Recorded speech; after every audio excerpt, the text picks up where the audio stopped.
सुप्रभात बच्चों। बेटा, आज हम आपकी पुस्तक वसंत की पहली कविता ध्वनि इसको पढ़ेंगे। तो आपको सबसे पहले मैं इसके भावार्थ को समझा रही हूँ, फिर आपके पास शब्दार्थ और भावार्थ दिए जाएंगे। आपको आप अपनी कॉपी में इसे लिख भी लेंगे और इसे याद भी कर लेंगे। ठीक है बेटा? तो देखें, हमारी कविता का नाम है ध्वनि, जिसके कवि हैं सूर्यकांत त्रिपाठी निराला जी। सूर्यकांत त्रिपाठी निराला जी ये छायावादी कवि कहे जाते हैं, छायावादी युग के। और इनकी जो कविताएं हैं वो प्रकृति से संबंधित है। यहाँ पर भी वे प्रकृति के एग्जाम्पल से ही हमें समझा रहे हैं। किस तरह उन्होंने बताया है कि जब व्यक्ति निराशाओं से और आलस्य से भर जाता है तो किस प्रकार उसके जीवन में बसंत रूपी खुशियों का आगमन होता है।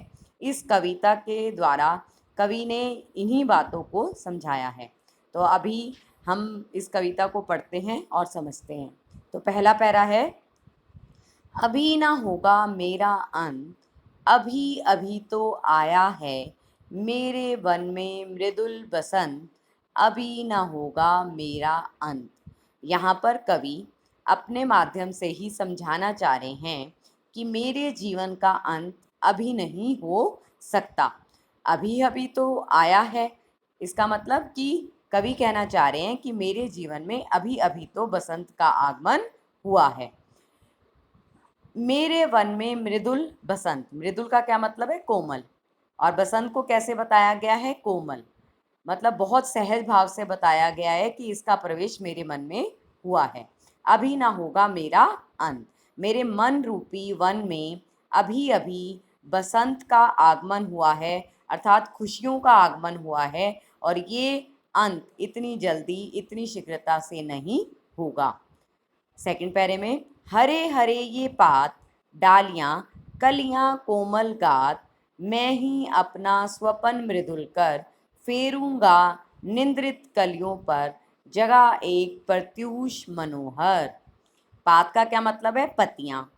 कोमल नाजुक, गात शरीर, मैं ही अपना स्वपन मृदुल कर, स्वप्न मतलब सपने, मृदुल कोमल, कर हाथ, निंद्रित सोई हुई, प्रत्यूष कहा गया है प्रातःकाल को, यानी कि सुबह का समय।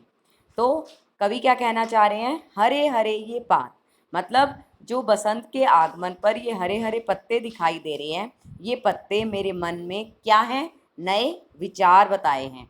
और ये जो डालियां और कलियां खिल रही हैं, वो कवि क्या बता रहा है? उन्हें नई प्रेरणाएं बता रहा है जो कि उसके जीवन में आई हैं। कोमल गात, और इस शरीर में मेरी क्या है? नई नई आशाएं उत्पन्न हुई हैं। मैं ही अपना स्वपन मृदुल कर, मतलब मेरी जो स्वप्न है, मेरी जो इच्छाएं हैं, उन इच्छाएं रूपी जो कोमल हाथ हैं, उनको मैं क्या करूँगा? फेरूंगा निंद्रित कलियों पर।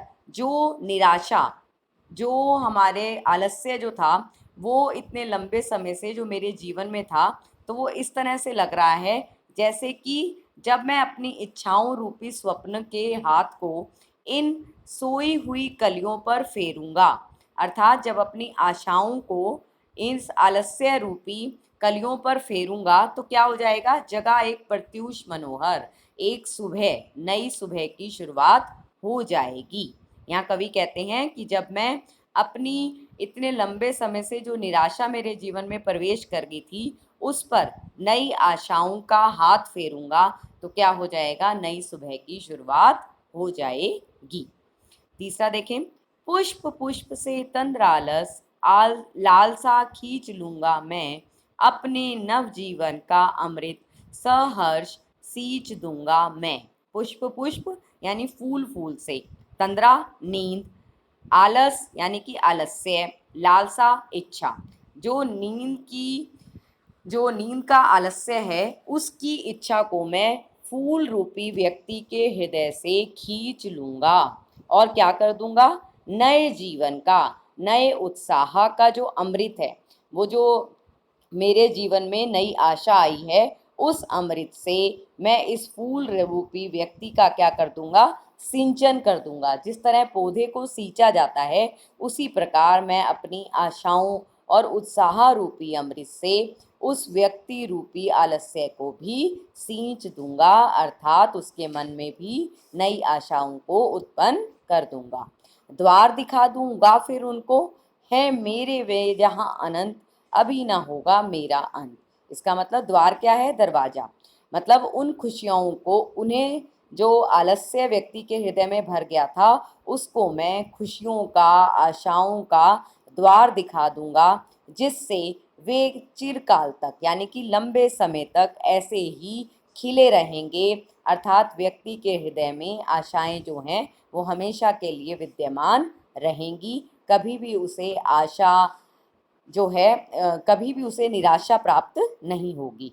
मेरे हैं वह जहाँ अनंत, अभी ना होगा मेरा अंत। ये खुशियाँ जो हैं वो हमेशा ही मेरे जीवन में बनी रहेंगी और उनका कभी भी अंत नहीं हो पाएगा। एक तरह से कवि सबके हृदय में क्या देना चाहते हैं, नव जीवन भर देना चाहते हैं, खुशियाँ भर देना चाहते हैं। और वे इसके लिए कह रहे हैं कि मैं जो आलस्य है वो मनुष्य के हृदय से खींच लूँगा और हमेशा के लिए उसे प्रसन्नता से भर दूँगा। धन्यवाद।